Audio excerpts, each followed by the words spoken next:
साथियों नमस्कार। ज्योतिष हिमगिर चैनल में आपका स्वागत है। तो आज का वीडियो का मुख्य विषय है कि स्त्री की कुंडली से कैसे विचार करें कि प्रथम गर्भ में पुत्र उत्पन्न होगा या पुत्री उत्पन्न होगी। पहले जो है पुत्र का जन्म होगा या पुत्री का जन्म होगा। इसी विषय पर हम विस्तार पूर्वक चर्चा करेंगे। इससे पहले मेरा आप लोगों से अनुरोध है, यदि आपने अभी तक मेरा चैनल सब्सक्राइब नहीं किया तो अवश्य सब्सक्राइब करने का कष्ट करें, वीडियो को लाइक करें, शेयर करें।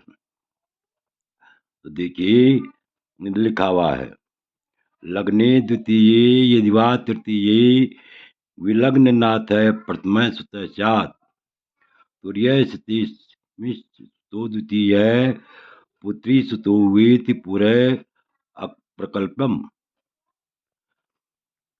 अर्थात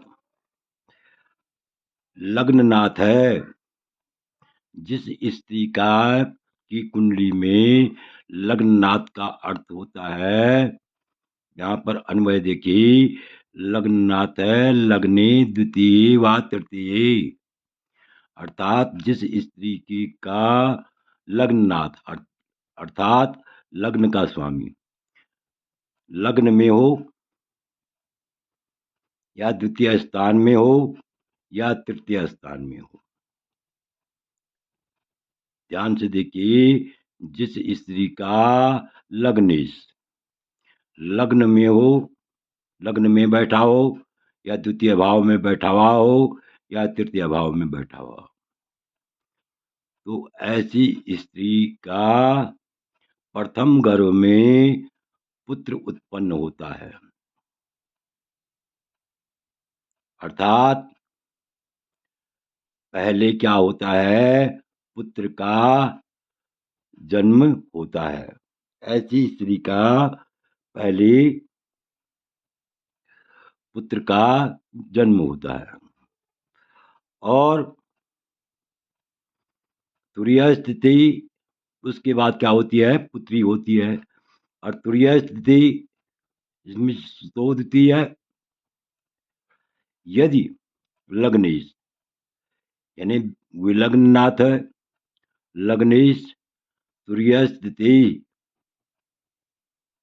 यानी चतुर्थ भाव में हो, तो पहले क्या होता है, कन्या का जन्म होता है और उसके बाद पुत्र का जन्म होता है। पहले गर्भ से कन्या का जन्म होता है और दूसरी बार पुत्र का जन्म होता है, ऐसा शास्त्र में उल्लेख मिलता है। अब जो आगे देखेंगे आप, भावार्थ इससे और भी स्पष्ट हो जाएगा। जिस स्त्री का लग्निश यदि लग्न में बैठा हुआ हो या द्वितीय भाव में बैठा हुआ हो या तृतीय भाव में बैठा हुआ हो, अर्थात जिस स्त्री का लग्निश लग्न में बैठा हुआ हो, लग्न में स्थित हो या द्वितीय भाव में स्थित हो या तृतीय भाव में स्थित हो, तो ऐसी स्त्री का प्रथम बार पुत्र होता है, प्रथम गर्भ से पुत्र होता है।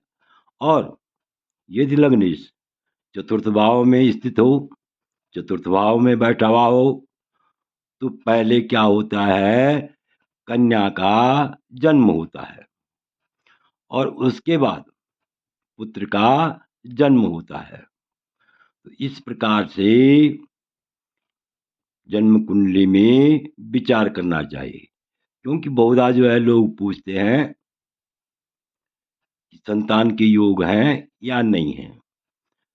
तो ऐसे में जो है इस प्रकार का विचार अवश्य करना चाहिए, ऐसा शास्त्र में उल्लेख मिलता है।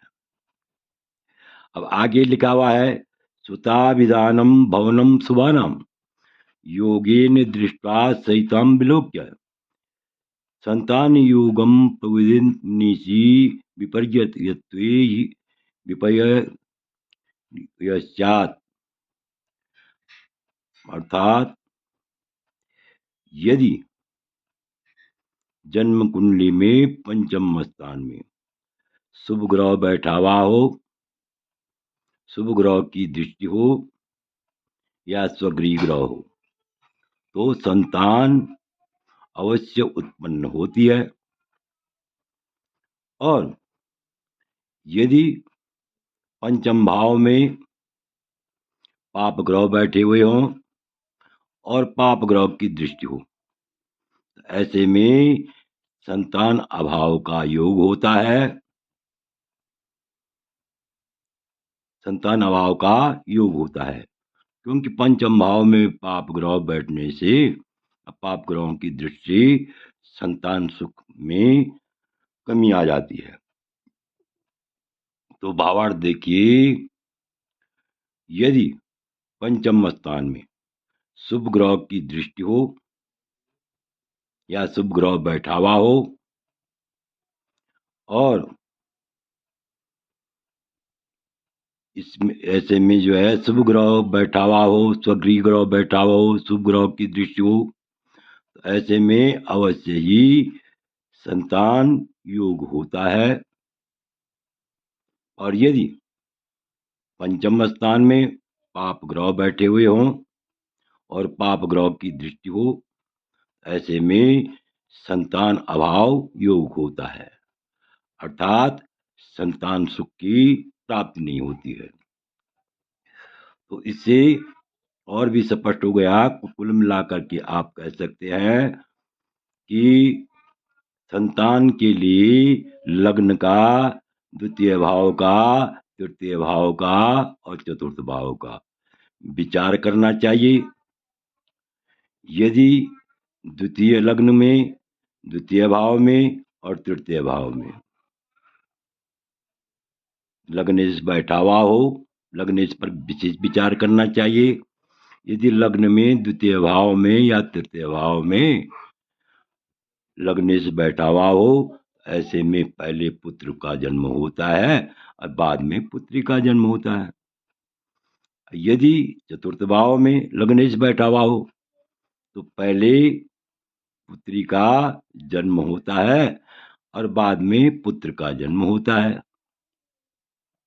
तो कुल मिलाकर के लग्नेश का लग्न में होना, द्वितीय स्थान में होना, तृतीय स्थान में होना, चतुर्थ स्थान में होना संतान सुख की प्राप्ति अवश्य होती है। यदि ऐसे ग्रह हों, लग्न में लग्नेश बैठा हो, द्वितीय भाव में बैठा हुआ हो, तृतीय भाव में बैठा हो या चतुर्थ भाव में बैठा हो। अंतर इतना ही है कि यदि लग्नेश लग्न में, द्वितीय भाव में, तृतीय भाव में बैठा हुआ हो, तो पहले पुत्र होता है, बाद में पुत्री होती है। यदि चतुर्थ भाव में बैठा हुआ हो, तो पहले जो है पुत्री होती है और बाद में पुत्र का जन्म होता है। तो आशा है कि आप इस वीडियो को भली बात समझ गए होंगे। आपसे अनुरोध है कि यदि आपने अभी तक मेरा चैनल सब्सक्राइब नहीं किया तो अवश्य सब्सक्राइब करने का कष्ट कीजिए, वीडियो को लाइक कीजिए, शेयर कीजिए। वीडियो देखने के लिए बहुत बहुत धन्यवाद।